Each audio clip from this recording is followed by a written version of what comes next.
that level of understanding, I will not, that I always understood before I started to really take who I am, move it from the South Side into the world and into the White House for the first time. And being there, what I went and did was I sat down and I talked to them about the importance of keeping electives and music in schools and fighting for that and raising funds for that. You know, remember growing up, you go to chorus, you go to band, and there was a time where that was in question to be removed. And I went and in all his coolness, Monica, this is important for all of us. We love having you know, so cool.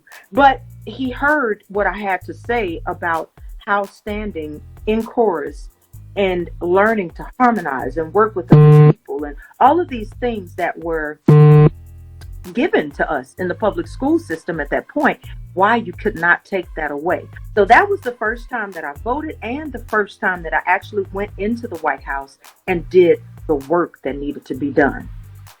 Fantastic. Well, Ciara, I'm going to give you my last question. So I know the first thing I want to do as governor is expand Medicaid because it creates 64,000 jobs. It gives 500,000 people health care. It reduces costs for everyone. It helps us save 19 hospitals. They're at risk of shutting down. It helps save lives. But you are now governor for 24 hours. So what you doing? Well, first of all, we're going to celebrate. Okay. But I'm definitely going to jump right into the things that are important to me. Roe versus Wade has to be addressed. We've got to get that right. That's right away from me. And then I would also focus on the Voting Act. Yes. What's been put in place is insane, as you talked about earlier. You know, there's no reason why we have all these different things to inhibit people and to really create more suppression. You know, that's in place. It's time for we got to reverse that. So for me, those would be my two main focuses for starters. And yeah, I think that's what Governor Cici would do. There we go. Well, this has been so much fun. I mean, everybody's watching right now and everyone that's tuned in, we know you all may have some questions. I mean, this is really a treat. I just have to say, I start off by the top by saying that this is an honor to be with you, but I am really, really enjoying myself. So I know people have some questions out there. Mo, do you want to fill some of these questions from people that are coming in? Because we know they have questions to ask Stacy. So let's see what we have going on. Guys, put your questions in below and let's see what you guys want to know from Stacy. All right, so let me see here too. I think there might be one that my team just sent in and they were saying, well, you just asked me, we kind of just answered it actually about your first plan of action for once you get in. But if you were to get in, when you get in, we're going to speak life into this. When, I'm always like, speak life, okay? There is life and death in the tongue, so we're going to speak life, only life. But this question I see right here, it says, when you become governor, will your office offer internships to students? That is an amazing question. So when I was elected in 2006, and then I became the Democratic leader, meaning I was in charge of all the Democrats in the House of Representatives. My office got $13,000.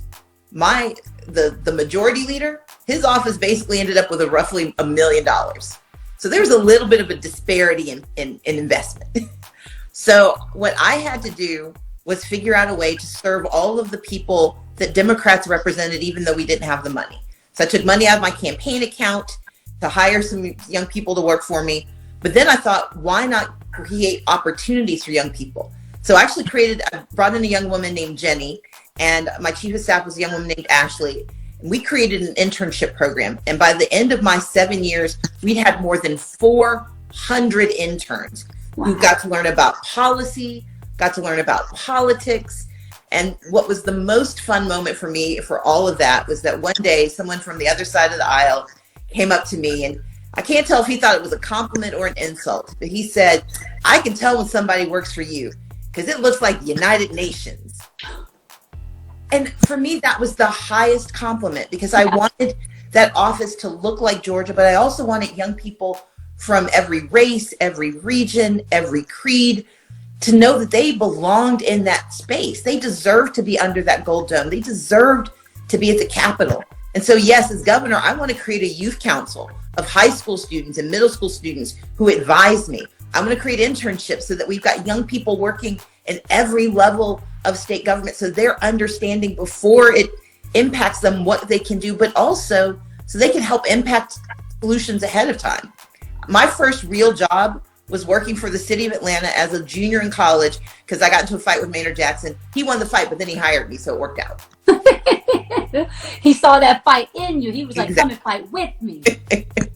That's awesome. You see the question that we're getting so much right now. People are saying, Miss Stacy, when you win and after you've run as governor, will you run for president? So I've said this before, it's even in a book I wrote. Yes, one day I would love to be president. And I always answer this question because, and this goes back to what Ciara said about ambition. We cannot want things that we're not willing to claim, but we also cannot deny our right to beliefs and to postures and positions. When the whole VP thing was happening and I got the question, people were like, oh my God, how dare she answer the question saying she might want to be vice president? I'm like, why wouldn't I? Mm-hmm. How many Black women get asked that question and have a legitimate opportunity to make it so? Yes, I want the job of helping as many people as possible achieve the dreams that they have, removing obstacles from them and making the country better. But the job I want right now, the job that matters most to me, is the job of governor, because that is a job that changes lives. Look, Trayvon Martin, when he was shot, the law that let his murderer go free was a law that was signed by a governor, not by a president.